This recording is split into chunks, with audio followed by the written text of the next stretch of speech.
aquí en el financiero Bloomberg, como todas las tardes, noches de martes, antes de que llegue la información al escritorio del presidente López Obrador, pues nos la comparte Jimena Céspedes, CEO de Metrix, para que nos cuente cómo ha sido el comportamiento de conversación, los temas más relevantes, los positivos, los negativos, lo que ha sido tendencia, los que usan bots, los que no usan bots para posicionar diferentes aspectos en la vida nacional. Ese informe nosotros lo tenemos antes que Palacio Nacional. Jimena, te saludamos con mucho gusto. Buenas noches.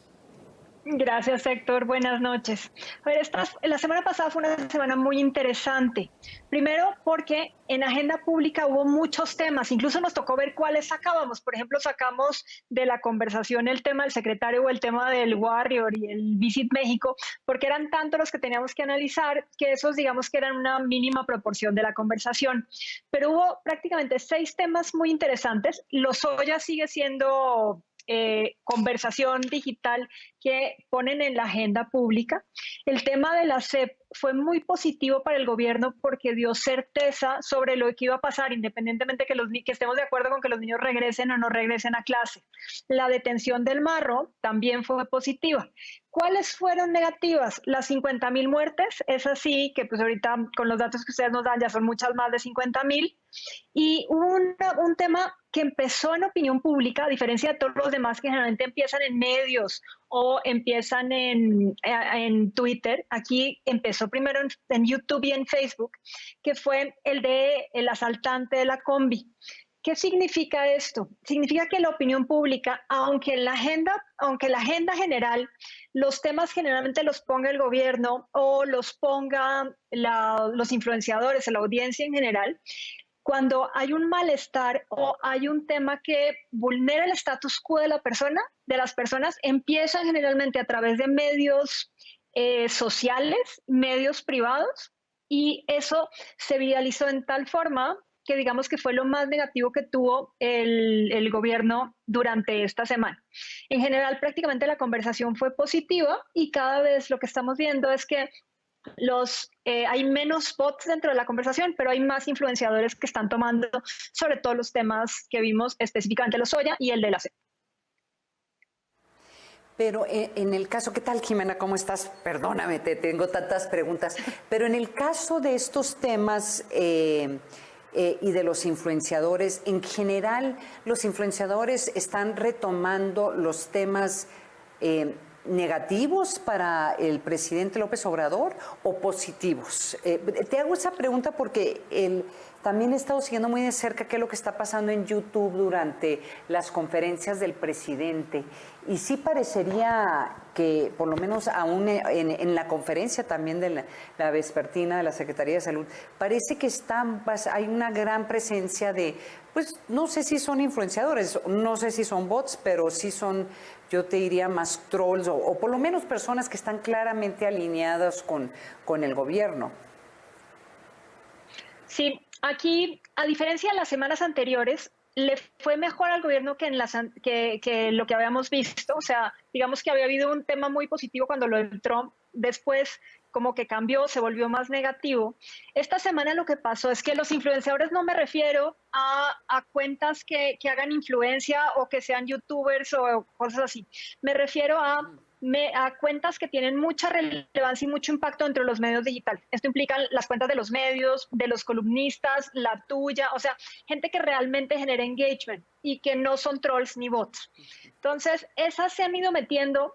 Por el tema de Lozoya, digamos que todo el mundo ha seguido muy de cerca, y hoy lo que pasó con el famoso video que se filtró, o el audio, perdón, que se filtró, pues entonces vuelven y lo toman los medios, lo toman los periodistas, los toman los columnistas, independientemente que estén a favor o en contra. Pero, por ejemplo, en el caso de la SEP, sí se metió tanto influenciadores como medios, como opinión pública, y en general lo que estaban haciendo era, todo el mundo estaba informando sobre lo que iba a pasar. No había un juicio de valor en ninguno de ellos. Ya después, los siguientes días, con el tema de la CENTE, de que si había sido favorecida las televisoras o no, ya se fue volviendo un poco más negativo, pero al comienzo es informativo. Y sobre lo que comentas de la gente que está todo el tiempo en YouTube hablando, efectivamente desde el inicio que él salía en las mañaneras, siempre ha habido gente que lo menciona favorablemente. Sin embargo, en los últimos meses se comenzó a ver ya gente que lo estaba criticando, que antes no se veía eso. ¿Qué tal, Jimena? Te saluda con mucho gusto, Mar Cepeda. Me parece que dentro de estos temas relevantes, el que va a permanecer y que eso le va a generar buenos dividendos al gobierno federal es el tema de Lozoya, independientemente de cómo se vaya desarrollando. Hoy, como bien sabes, hizo público algunas declaraciones respecto al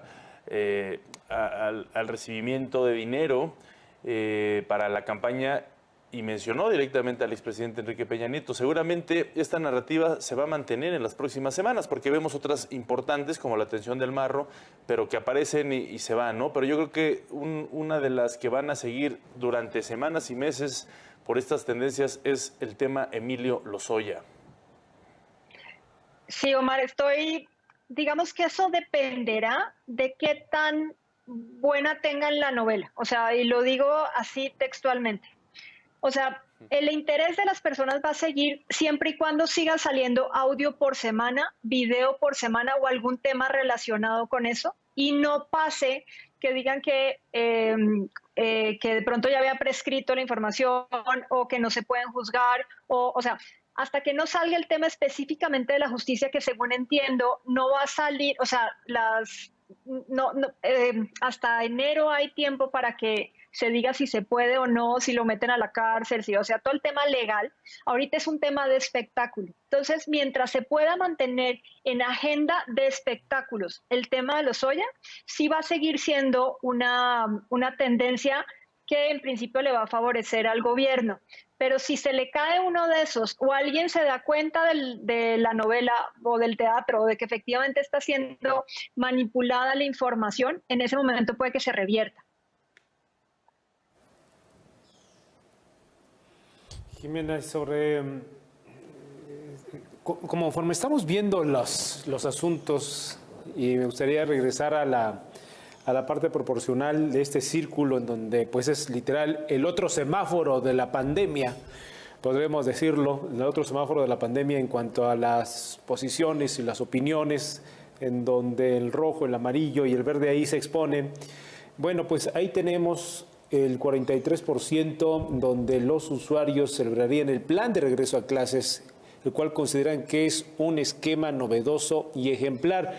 Esto pues es un elemento positivo, al fin y al cabo una medalla que se pueden bien colgar el gobierno federal, Jimena.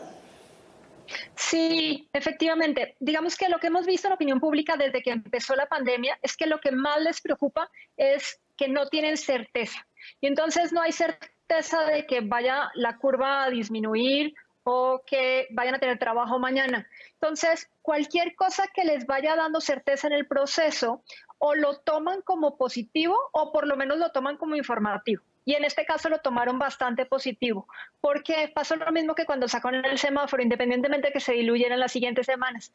Por lo menos nos decían, cuando lleguemos a esto, vamos a salir. Entonces, eso hace que la conversación se vuelva relacionada con ese dato verificado y que da certeza. Entonces, al que siempre le han creído, y esto sí es importante, al secretario de Educación Pública es de los más creíbles cuando sale a dar alguna declaración en la mañanera o en medios digitales, y él fue muy tajante en decir que no regresarían los niños hasta que no hubiera semáforo verde. Entonces, al aparecer en la mañanera del lunes, dar los datos y decir cómo se iban a hacer las clases en línea, por televisión y demás. Entonces, eso la gente lo vio positivo y lo va a seguir, aunque después obviamente vamos a tener los problemas de todo el mundo con los hijos en la casa. Lo único que sí vamos a ver en las siguientes semanas es si el hecho de que esté apareciendo en las nocturnas, bueno, en una de las intermedias, comenzará a desgastarlo, así como ha desgastado a Gatell o ha desgastado a otros secretarios por estar saliendo todas las noches. Jimena, acabas de mencionar que el secretario de Educación es uno de los funcionarios con más credibilidad en las redes y de hecho acaba siendo como un portavoz en cierta forma de la Cuarta Transformación. ¿Cuál de los otros funcionarios del gobierno mantienen credibilidad en las redes? ¿Cómo va, por ejemplo, el doctor Hugo López-Gatell, el secretario de Salud, los otros secretarios? Mira, no hemos hecho una medición, te prometo que la hacemos y la armamos. Digamos que López-Gatell ya lo habíamos medido hace como 2 semanas que lo presentamos, en donde le ha pasado lo mismo que al presidente, como que comenzó a desgastarse, pero aún así es 50-50. O sea, porque es la única persona que sale y nos dice, creamos o no lo que nos dice, pero sí habla diariamente sobre los números, sobre la pandemia, sobre lo que creemos. El otro que sí lo vimos y que lo medimos cuando la pandemia, o sea, hasta junio lo medimos, fue al secretario de Relaciones Exteriores, a Marcelo Ebrard, por una razón, porque acuérdense que al inicio de la pandemia quien salió incluso con Gatell a decir cuáles iban a ser las medidas había sido él. Y él fue el que trajo los insumos de China, el que trajo el que habló sobre los temas de hospitales y demás. Entonces, eso también lo ha venido posicionando bastante bien. Entonces, si te parece bien, hacemos un análisis para dentro de unas 2 semanas sobre los secretarios y lo traemos. Ahora, otro aspecto, Jimena, que me parece relevante, por supuesto en este caso negativo, hablando en contraparte con lo que comentábamos de Lozoya, es cómo está avanzando el COVID en México. Me parece que cuando llegamos a los 50,000 fue una cifra muy dura para el gobierno revertir la idea de que vamos bien, es decir, llegar a 50,000, estar en tercer lugar dentro de los países con más fallecidos, y esto se va en el zapato del gobierno durante las próximas semanas, es decir, va a ser muy duro, va a ser una narrativa muy compleja para el gobierno seguir enfrentando, porque más o menos conforme las cifras se están dando en estos días, entre 8, 9 o 10 días vamos a estar llegando a los 60,000 muertos, que es otra cifra que impacta y se queda definida en la sociedad. Sí, digamos que ya hay una campaña en contra de eso, o sea, en contra de los números, que empezó con la del 43,000, si te acuerdas que fue incluso hashtag, y a partir de ahí como que sí, ya va siendo una estrategia en contra del gobierno, o sea, bien fundada, y si no puedo decir que no, relacionada con el número de muertos. Pero yo creo que lo más importante de la agenda de la semana, que es como la derivada de lo que puede llegar a pasar, es el tema de la combi. Viene relacionada con los muertos, pero viene relacionada con la inseguridad, con la falta de empleo, con la frustración de las personas. Y entonces, digamos que eso es como una bomba de tiempo y fue lo que nos mostró las redes sociales. Entonces, la gente sí está preocupada por los muertos, pero en general es más un tema mediático en donde estamos todos los días oyendo cuántos son y si vamos mejor o vamos peor, pero la gente ya lo está viendo. Hay mucha gente sin trabajo, en que hay gente muy frustrada, en que los niños se van a seguir quedando en casa y como que eso es lo que les está llamando la atención, o sea que no hay una mejoría en ninguna parte, incluyendo que no aplanamos la curva. Correcto, bien. Bueno, pues Jimena, ahí está el estudio de esta semana. Hay mucho que platicar sobre lo que viene en relación a lo que también el día de hoy abordamos contigo. Jimena Céspedes, socia, fundadora y CEO de Metrix, muchas gracias como siempre. Gracias a ustedes, buenas noches.